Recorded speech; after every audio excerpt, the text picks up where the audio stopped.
सारे बातें बातें बता रही है।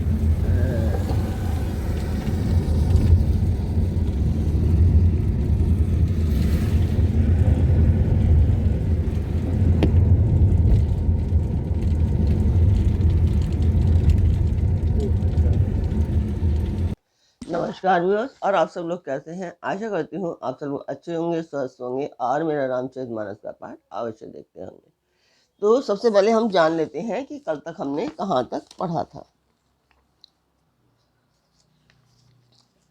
कल तक था कि ऐसा विवेक मन में रखना जो तुम्हारे लिए जगत में कुछ भी दुर्लभ ना होगा। मेरा एक और भी आशीर्वाद है कि तुम्हारी सर्वत्र अबाध गति होगी। शिव जी के वचन द्वारा गुरु जी हर्षित होकर ऐसा ही हो यह कहकर मुझे बहुत समझाकर और शिव जी के चरणों को हृदय में रखकर अपने घर चले गए। काल की प्रेरणा से मैं विंध्याचल में जाकर सर्प हुआ। फिर कुछ काल बीत जाने पर परिश्रम के मैंने वह शरीर त्याग दिया। हे हरिवाहन, मैं जो भी शरीर धारण करता मैं उसे बिना ही परिश्रम वैसे ही सुखपूर्वक त्याग देता था, जैसे मनुष्य पुराना वस्त्र त्याग देता है और नया पहन लेता है। शिव जी ने वेद की मर्यादा की रक्षा की और मैंने कलेश भी नहीं पाया। इस प्रकार हे पक्षीराज, मैंने बहुत से शरीर धारण किए पर मेरा ज्ञान नहीं गया। त्रियक योनि देवता या मनुष्य का जो भी शरीर धारण करता वहां वहां मैं श्री राम जी का भजन जारी रखता। इस प्रकार मैं सुखी हो गया, परंतु एक शूल मुझे बना रहा। गुरु जी का कोमल सुशील स्वभाव मुझे कभी नहीं भूलता। अर्थात मैंने ऐसे कोमल स्वभाव दयालु गुरु का अपमान किया, यह दुख मुझे सदा बना रहा। तो कल तक हमने यहाँ तक जाना था। फिर उसके बाद अभी आप लोगों को होगा कि जो लोग नए हैं उनको होगा कि भाई मैं पाठ ये क्यों कर रही हूँ। तो ये मैं एक मंदिर के लिए कर रही हूँ और उसी के लिए मैं आप लोगों का सहयोग चाहती हूँ कि आप लोग इसमें मेरा सहयोग करें, सब्सक्राइब करें, लाइक करें और शेयर करें। ज़्यादा से ज़्यादा अपने परिवार और मित्रगणों को भी कहें कि वो लोग भी सब्सक्राइब एंड शेयर अवश्य करें। तो जिस मंदिर की मैं बात कर रही हूँ उस मंदिर की मैं वीडियो डालती हूँ, आप लोग।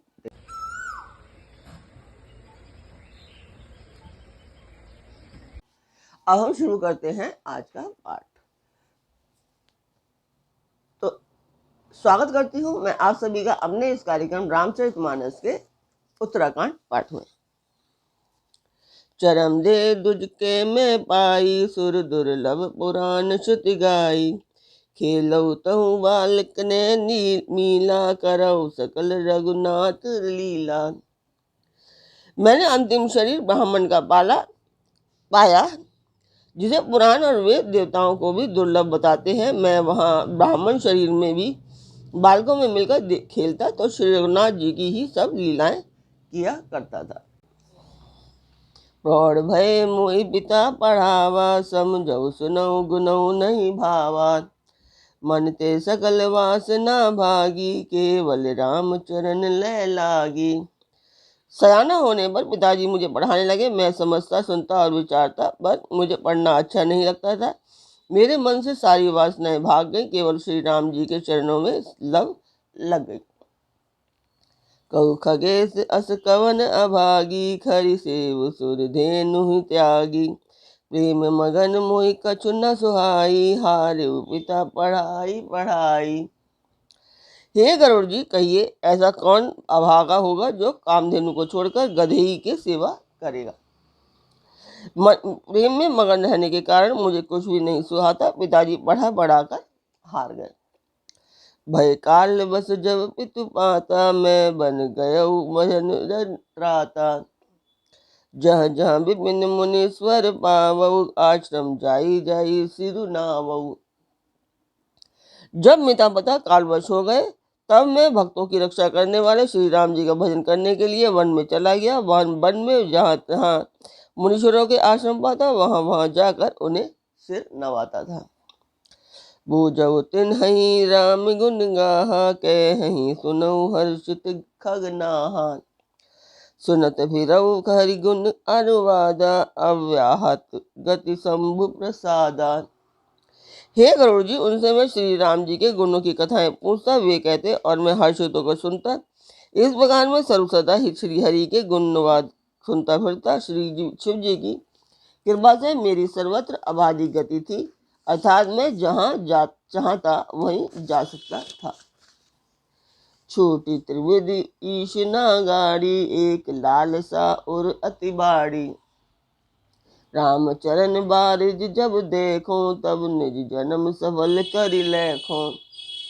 मेरी तीनों प्रकार की, पुत्री की, धन की और मान की गहरी प्रबल वासनाएं छूट गईं और हृदय में एक यही लालसा अत्यंत बढ़ गई कि जब श्री राम जी के चरण कमलों के दर्शन करूं तब अपना जन्म सफल हुआ समझूं।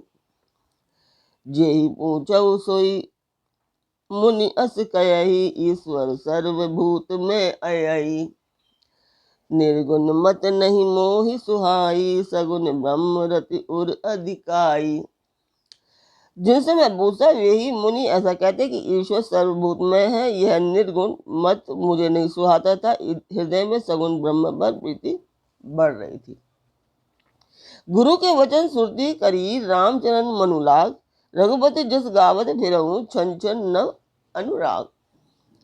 गुरु जी के वचनों का स्मरण करके मेरा मन श्री राम जी के चरणों में लग गया। मैं क्षण क्षण नया नया प्रेम प्राप्त करता हुआ श्री रघुनाथ जी का यश गाता फिरता था।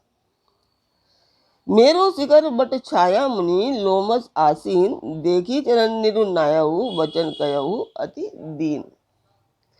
सुमेरु पर्वत के शिखर पर बड़ की छाया में लोमस मुनि बैठे थे। उन्हें देखकर मैंने उनके चरणों में फिर सिर निभाया और अत्यंत दीन वचन कहे। सुनि मम वचन विनीत मृदु मुनि, कृपाल खगराज। मोहि सादर पूछे भय, द्विज आयहु कई काज। हे पक्षीराज, मेरे अत्यंत नम्र और कोमल वचन सुनकर कृपालु मुनि मुझसे आदर के साथ पूछने लगे, हे ब्राह्मण, आप किस कार्य से यहाँ आए हैं?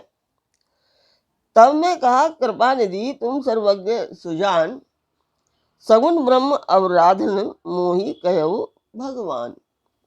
तब मैंने कहा, हे कृपा निधि आप सर्वज्ञ हैं और सुजान हैं, हे भगवान मुझे सगुन ब्रह्मा की आराधना की प्रक्रिया कहिए। तो जो प्रक्रिया बता रहे हैं वो हम कल करेंगे। तो आज का पाठ में यही पूर्ण करती हूँ। कल फिर मिलेंगे एक नए पाठ में। तब तक आप मेरा चैनल अवश्य सब्सक्राइब अवश्य कीजिए, लाइक कीजिए और शेयर भी अवश्य कीजिए और अपने परिवार मित्रगणों को भी शेयर करके अवश्य कहिए कि वो भी सब्सक्राइब करें और शेयर करें। उसकी मुझे बहुत ज़्यादा आवश्यकता है। तो कल फिर मिलते हैं एक नए पाठ में, एक नई उमंग, एक नई तरंग के साथ। तब तक के लिए जय सिया राम, नमस्कार।